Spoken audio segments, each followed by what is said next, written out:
हमारे यहाँ पे लड़कियों को बहुत प्रोटेक्टेड एनवायरनमेंट पे रखा जाता है, शेल्टर्ड एनवायरनमेंट पे रखा सही जाता है, जिसकी वजह पेरेंट्स गलती पे नहीं है, हमारी सोसाइटी और अनफॉर्चुनेटली हमारा मुआशरा हिस्सा। सबसे बड़ा फैक्टर मैं समझती हूँ कि हमारे मुआशरे में कहा जाता है ना, आदमी बुरा है।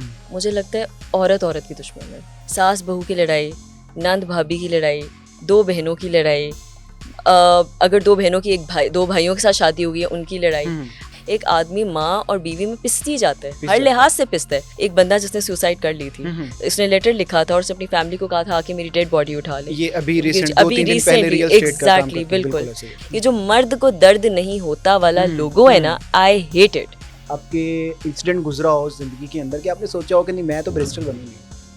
बचपन से बहुत बहस करने की आदत थी, तो मेरी अम्मी ने एक दिन कह दिया, मेरे खानदान वालों ने कहा तू अपनी कुड़ी नो वकील ही बनानी। और वो अल्लाह की तरफ से ऐसा हुआ कि आप यकीन करें कि वो रास्ता ही उस तरफ बन गया। अस्सलाम वालेकुम, कैसी हैं आप? बिल्कुल ठीक, अल्हम्दुलिल्लाह। आप बताएं? अल्हम्दुलिल्लाह ठीक ठाक। पर तो बहुत शुक्रिया, आपने हमें वक्त दिया।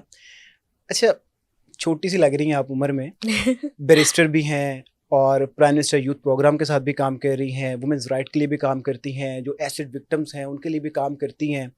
तो इतनी सी उम्र में इतना कुछ कर कैसे रही हैं, किस तरीके से मैनेज करती हैं, और आप मुझे ये बताएं कि यहाँ तक पहुँचने के लिए क्या स्ट्रगल है? आपने बहुत अच्छा सवाल पूछा है एंड आई बिलीव कि ये एक ऐसा सवाल है जिसका जवाब मैं जितनी दफ़ा भी दूँ ना तो इट्स लाइक कि वो काफ़ी नहीं होता, क्योंकि एवरी टाइम आप जब भी चीज़ें कोई नई नई आपकी लाइफ में ऐड ऑन हो रही होती हैं, उसके साथ साथ आपकी लाइफ में नए नए एक्सपीरियंसेस भी ऐड ऑन हो रहे होते हैं। अगर मैं शुरू से शुरू करूं तो ऑनेस्टली मैं एक बहुत ज़्यादा कंजर्वेटिव फैमिली से हूँ। और कंजर्वेटिव फैमिली इस तरह कि हम लोग बहुत, मैं ये नहीं कहूँगी बैकवर्ड, लेकिन शेल्टर्ड, और जिस तरह हमारे माशरे की एक प्रोटेक्टेड एनवायरनमेंट। क्या डेफिनेशन है कंजर्वेटिव फैमिली की? क्योंकि जब ये कहा जाता है तो ऐसा एक तासुर दिया जाता है कि बहुत ज़्यादा कोई इस्लामिक फैमिली है, पर्देदार फैमिली है, औरतों को बाहर नहीं निकलने दिया जाता, इस तरह की बातें जहन में आती हैं। डेफिनेशन क्या? बिल्कुल, मैं आपको बताती हूँ। पाकिस्तान में रहते हुए हर चीज़ की डेफिनेशंस बहुत ज़्यादा होती हैं। अगर हम औरत मार्च पे अभी जाएंगे, उस पर ही अगर हम शुरू कर दें तो उसकी भी बहुत ज़्यादा डेफिनेशंस है। But starting of with conservative thing, देखें हर फैमिली की अपनी बुनियादें होती हैं। अगर मैं अपनी फैमिली की बात करूं तो हमारे अब्बू ने, मतलब माशाल्लाह माशाल्लाह, हम दोनों बहनों को इतना ज़्यादा एम्पावर किया हुआ है कि आप यकीन करें कि मेरा ख्याल है मेरे भाई से ज़्यादा हमारी से है हर मामले में, अल्हम्दुलिल्लाह। लेकिन कुछ लिमिट्स होती हैं, कुछ बाउंड्रीज होती हैं जिनको आप फोरगो नहीं कर सकते। हाँ, उनको इन बातों के लिए मनवाने के लिए मुझे बहुत पापड़ बेलने पड़े, मुझे अपने आप को भी उनके आगे मनवाना पड़ा कि मैं आपकी वो बेटी हूँ जो बेटा बन के दिखा सकती है। So that was a big journey. और जब मैं कंजर्वेटिव की बात करती हूँ तो मैं कंजर्वेटिव की बात इस सेंस में करती हूँ कि यूजुअली ये होता है कि वही वाली बात कि हमारे यहाँ पे लड़कियों को बहुत प्रोटेक्टेड एनवायरनमेंट पे रखा जाता है, शेल्टर्ड एनवायरनमेंट पे रखा जाता है, जिसकी वजह पेरेंट्स गलती पे नहीं है, हमारी सोसाइटी और अनफॉर्चुनेटली हमारा मुआशरा हिस्सा है। बिल्कुल ऐसी है, बाहर निकलें तो 100 तरह के प्रॉब्लम्स हैं। बिल्कुल। तो आई थिंक कि अगर हम उस तरह पर्टिकुलरली देखें तो मैं अगर अपनी फैमिली की बात करूं तो मैं इसमें ये ज़रूर कहूँगी कि वो थोड़े प्रोटेक्टेड हैं, वो थोड़ा शेल्टर्ड रखते हैं, लेकिन वो उस तरीके से नैरो माइंडेड या उनकी वो सोच नहीं है कि अगर बेटी ने खुद कुछ करना है या करना चाहती है या बाहर निकल के अपना नाम बनाना चाहती है तो उस पर पाबंदी लगाई जाए। ठीक है। तो क्या फाइट करना पड़ा, किस तरीके से आपके जहन में कैसे आया कि मुझे बैरिस्टर बनना है? क्योंकि नॉर्मली जो हमारे पाकिस्तान की जो लड़की हैं वो सोचती हैं कि हम डॉक्टर बनेंगे, और डॉक्टर को लड़कियों के साथ एसोसिएट कर दिया गया तकरीबन। तो आपके जहन में आया बैरिस्टर, क्योंकि वो जो वकील होते हैं वो उनका एक अलग लाइफस्टाइल होता है, उनका एक अलग तरीका कार होता है, तो लड़कियां ज़्यादा सोचती नहीं है। आपके जहन में बैरिस्टर बनने का कैसे ख्याल आया? कोई फैमिली प्रॉब्लम थी, कोई ऐसा आपके इंसिडेंट गुजरा हो जिंदगी के अंदर कि आपने सोचा हो कि नहीं मैं तो बैरिस्टर बनूंगी? बचपन से बहुत बहस करने की आदत थी। अच्छा। जो बंदा मिलता था बस शुरू हो जाती थी, हर जगह मैंने लड़ना होता था, बट मेरा पॉइंट होता था और मेरी आर्ग्यूमेंट वैलिड होती थी। तो मेरी अम्मी ने एक दिन कह दिया, मेरे खानदान वालों ने कहा तू अपनी कुड़ी नो वकील ही बनानी। और वो अल्लाह की तरफ से ऐसा हुआ कि आप यकीन करें कि वो रास्ता ही उस तरफ बन गया। And the reason, the foremost reason is, I tell you, I have always been into debates. बहुत ज़्यादा डिक्लेमेशंस की, डिबेट्स की। बचपन से जब मेरे दोस्तों के साथ या स्कूल में या यूनिवर्सिटी में किसी के साथ ज्यादती हुई, सबसे जी पहले झंडा लेके मैं आगे खड़ी हुई हूँ प्रिंसिपल के ऑफिस के बाहर कि ये क्यों हुआ है, एग्जाम्स में ऐसे नहीं होना चाहिए, इस दिन छुट्टी होनी चाहिए, काउंसिल ऐसे बननी चाहिए। मेरे इवन स्कूल लेवल पे आप यकीन करें कि जब काउंसिल की नॉमिनेशन होनी थी तो हम लोग एक डिफरेंट ब्रांच से उठ के आए थे। दिस सेड कि हम लोग अपने ब्रांच के बच्चों को प्रेसिडेंट्स बनाते हैं और आपको वाइस प्रेसिडेंट बनाएंगे। मैंने कहा ये क्या बात हुई? I prove them wrong by getting them the things that they wanted. उन्होंने कहा कि आप इतनी ट्रॉफीज लेके आए, आप इतने अवार्ड जीत के आए, तब हम सोचेंगे। और मैंने मेक श्योर किया कि वो पैनल बैठ के कंसिडर करे और रिवाइव करे। तो उन्होंने अपनी 30 साल रेजोल्यूशन को रिवाइव किया। तो आई थिंक वो जो एक आपके लिए एक जो ड्रिल और एक मोटिवेशन थी ना कि जो स्टेटस को चल रहा है उसके साथ नहीं चलना। क्यों? क्योंकि उसमें अगर खामी है तो उसको बदलना है। और सबसे बड़ा इसमें रोल मेरी माँ का है, सीधी सी बात है, क्योंकि मेरी माँ ने कभी मुझे ये चीज़ सिखाई नहीं है कि अगर गलत देख रही हो या सुन रही हो तो चुप रहो। सही है। क्योंकि अगर उस पर नहीं बोलोगी ना तो सारी जिंदगी खुद भी पिसोगी और अपने इर्द गिर्द के लोगों को भी पिसता हुआ देख के बस मजरूमियत ही रहोगी। मजरूमियत का नहीं वो एक होता है कि हम एक एलिमेंट करते हैं, कार्ड प्ले करते हैं, वो होगा। तो इसलिए बेहतर होता है कि if you see something wrong happening तो उसके लिए आवाज़ उठाओ। So I think that is something that inclined me. अपने फैमिली के साथ लड़ रही थी, उनको मना रही थी कि मैंने इस रास्ते पर जाना है, तो उस टाइम तो आपका ध्यान उस साइड पे होगा। जब आप बन गई हैं, बैरिस्टर बन गई हैं, काम कर रही हैं वुमेन राइट्स के लिए, अब क्या समझती हैं कि जो ये एक कंजर्वेटिव फैमिलीज का रोल है कि जो पेरेंट्स हैं वो अपनी बेटियों के लिए बड़े प्रोटेक्टेड हैं, इसके पीछे फैक्टर्स क्या हैं ऐसे कि जो उनको मजबूर करते हैं इतना प्रोटेक्टेड होने पे? या तो हमारे मुआशरे का कोई मामला है, या हमारे रिलेटिव्स हैं, या लोगों ने डराया इतना होता है कि जिसकी वजह से वो डरते हैं? ये सारे फैक्टर्स हैं जो आपने लेट डाउन किए हैं। और सबसे बड़ा फैक्टर, मैं आपको एक बात बताऊं, सबसे बड़ा फैक्टर मैं समझती हूँ कि हमारे मुआशरे में कहा जाता है ना, आदमी बुरा है। मुझे लगता है औरत औरत की दुश्मन है। अच्छा। आप बाहर निकल के देखें, आप रिश्ते उठा के देखें, बेस्ट फ्रेंड्स, बंदों की जो दोस्तियां होती हैं वो लड़कियों की कभी दोस्तियां हो ही नहीं सकती। ये बात मैं आपको गारंटेड बता सकती हूँ। आई डोंट नो क्यों लोग पोर्ट्रे करते हैं कि जी नहीं हम तो बहने बहने, ऐसा कुछ नहीं होता।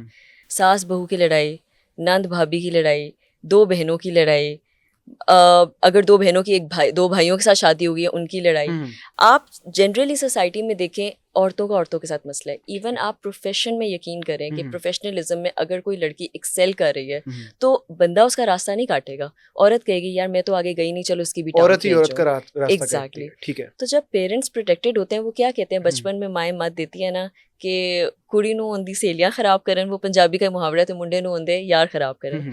ये बातें वाकई सच है। या शुरू शुरू में नहीं हमें समझ में आती, हमें लगता है पेरेंट्स क्यों हमें कर रहे हैं। जबरदस्त आपने टॉपिक छेड़ दिया है। जिस तरह आपने भी बताया कि औरत ही औरत की दुश्मन होती है। हम घरों में देखते हैं सास बहू ऐसे ही, और कहीं भी जो शौहर होता है या ससुर होता है उसकी बात नहीं आती, सास बहू की बात आती है। बिल्कुल। अगर यूनिवर्सिटीज में देख लें, कॉलेजेस में देख लें, तो सहेलियां आपस में लड़ रही हैं। ऑफिस इन्वायरमेंट में चले जाएं तो जो फीमेल कोलीग्स हैं वो आपस में लड़ रही हैं। तो उसके बावजूद भी जब बात की जाती है मीडिया के ऊपर तो औरत को मजलूम बनाया जाता है और जो मर्द है उसको जालिम बना के पेश किया जाता है और कहा जाता है कि जो मर्द डोमिनेंट सोसाइटी है, मेल डोमिनेंट सोसाइटी है। तो ये तो लड़कियां खुद भी मानती हैं कि हमारी जो लड़कियां हैं उनके साथ नहीं बनती, लड़कों के साथ अच्छी बन जाती है क्योंकि लड़कियां दोगली होती हैं। तो ये फिर किस तरीके से पोर्ट्रेट किया जा रहा है? जो ग्राउंड रियलिटी है वो डिफरेंट है, पोर्ट्रेट और तरीके से किया जा रहा है। तो ये सारा जो मामला ये क्या है? सर मैं आपको दो चीज़ों का मुआवजा करके देती हूँ। ठीक है। देखें, एक चीज़ होती है कि मैं फॉर इंस्टेंस यहाँ पे जॉब लेने आई हूँ, मेरे साथ 4 और लड़कियों की वैकेंसी है। ठीक है। ये एक विमेन ओरिएंटेड जॉब है। ठीक है। जाहिर सी बात है जब यहाँ पे औरतें आएंगी तो जो सबसे बेस्ट होगी उसको रखा जाएगा उसके ऊपर। अब मैं आपको एक और एग्जांपल देती हूँ। कंपनी की सीईओ की अपॉइंटमेंट करनी है। ठीक है। वहाँ पे जाहिर है सिर्फ एक खातून तो नहीं होगी। प्रेफरेबली पाकिस्तान जैसे सोसाइटी में प्रेफर किया जाएगा, और ये बात आप भी एडमिट करेंगे कि एक आदमी को हायर किया जाएगा। ठीक है। You know that, right? ठीक है। एक औरत से हमारे यहाँ पे एक मसला है कि हम समझते हैं फैसला नहीं किया जाएगा, वो रैशनल होके नहीं सोचेगी, वो इमोशनल होके सोचेगी, जो कि बात ठीक है, मैं इस बात से डिसएग्री नहीं कर रही। लेकिन जब उसके ऊपर सपुर्दारी या जिम्मेदारी काम की डाली जाएगी तो ये सोचा जाएगा नहीं इसके घर है, इसके मसले मसाइल है, शायद ये मैनेज ना कर पाए तो चलो इसको छोड़ो, बंदे को पकड़ लो।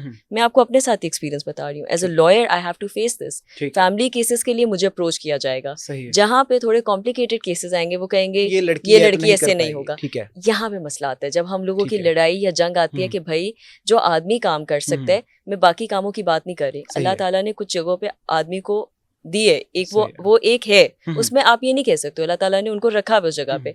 लेकिन the fact is that there certain places जो औरतें भी इसी तरह कैरी आउट कर सकती हैं और आदमी भी कर सकते हैं, उनमें मुआवजा नहीं होना चाहिए। बहुत सी एग्जांपल्स बन चुकी हैं हमारे पाकिस्तान के अंदर भी जहाँ पे जो टॉप पोजीशंस हैं फीमेल्स काम कर रही हैं, वुमेन्स काम कर रही हैं, बहुत अरसे बाद आप देखें सर, मतलब मैं ये नहीं कह रही हूँ, it's a very positive sign, again हम इसको नेगेटिवली नहीं लेंगे। हम हमेशा एक ही कार्ड प्ले करते हैं, हाय बेचारी बेचारी, नहीं, अल्हम्दुलिल्लाह and I am proud of it कि हमारे यहाँ भी चीज़ें बदल रही हैं और बहुत पॉजिटिवली बदल रही हैं। हम देखते हैं कि पहले चीफ जस्टिस के अंदर कोई आपको खातून नहीं नजर आती थी, अब आपको है नजर आती है, लेकिन कितने सालों बाद, बट चले, गुड अचीवमेंट। लेकिन तो वज़ीर आज़म भी खातून रह चुकी हुई हैं, बिल्कुल, वज़ीर आला भी खातून हैं, एब्सोल्युटली। अब आप देखते हैं हायरार्कीज में ये चीज़ें आ रही हैं, लेकिन बहुत अरसे बाद। लेकिन जो आपका पहला वाला सवाल था, मैं बस उसको थोड़ा कंप्लीट करना चाह रही थी कि औरत की दुश्मन वाला, ये हमारी सोसाइटी का एक फितना है। ठीक है, मुझे नहीं पता लोग इसको एड्रेस क्यों नहीं करते, लोग इसके ऊपर बात क्यों नहीं करते, आदमी को बना के सोल टॉपिक क्यों टारगेट किया जाता है, जबकि टॉपिक्स और बहुत ज्यादा हैं जो कि उसको भी बढ़ावा देते हैं। ठीक है, घर में मुझे लगता है कि अगर आप एक हस्बैंड की बात करें, दो I am not married but I know this thing, एक आदमी माँ और बीवी में पिसती जाता है, हर लिहाज से पिसता है, ना वो माँ के साथ बुरा हो सकता है, ना वो बीवी के साथ हो सकता है, लेकिन उसके बारे में कोई बात नहीं करेगा। अभी हाल ही में हमने देखा, शायद probably you would know about this thing, एक बंदा जिसने सुसाइड कर ली थी, इसने लेटर लिखा था और उसने अपनी फैमिली को कहा था कि मेरी डेड बॉडी उठा ले। ये अभी रिसेंटली, एग्जैक्टली, बिल्कुल। आप मुझे बताएं कि वो लड़का या वो बंदा जवान जान अच्छा खासा क्या सोच रहा होगा, कितनी जिम्मेदारियां होंगी, हर जगह से टेंशन स्ट्रेस।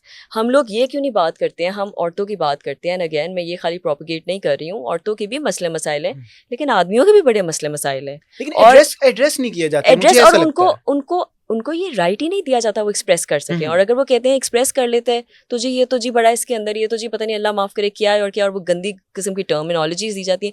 क्यों? आपको नाउज़ुबिल्लाह इस्लाम तो ये नहीं सिखाता। इस्लाम आपको ये कहता है कि अच्छा भाई अगर कोई इंसान दुखी है तो आप उसके साथ ना उसका दो, अगर एक आदमी रोना चाहता है तो रोए। ये जो मर्द को दर्द नहीं होता वाला लोगो है ना, आई हेट इट।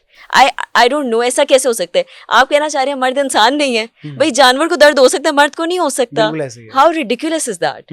यार बात कहाँ से कहाँ निकल गई, but what I am trying to say is that कि औरतों का आदमियों के साथ मसला आता है इक्वालिटी के ऊपर, राइट्स के ऊपर, और ज्यादा से ज्यादा जिस तरीके से हम इनहेरिटेंस में प्रॉब्लम देखते हैं, उनके मामला डिफरेंट हो चुके हैं। अब ये जो दूसरा वाला चीज है ना, ये तो ऑल टुगेदर बॉल गेम ही डिफरेंट है।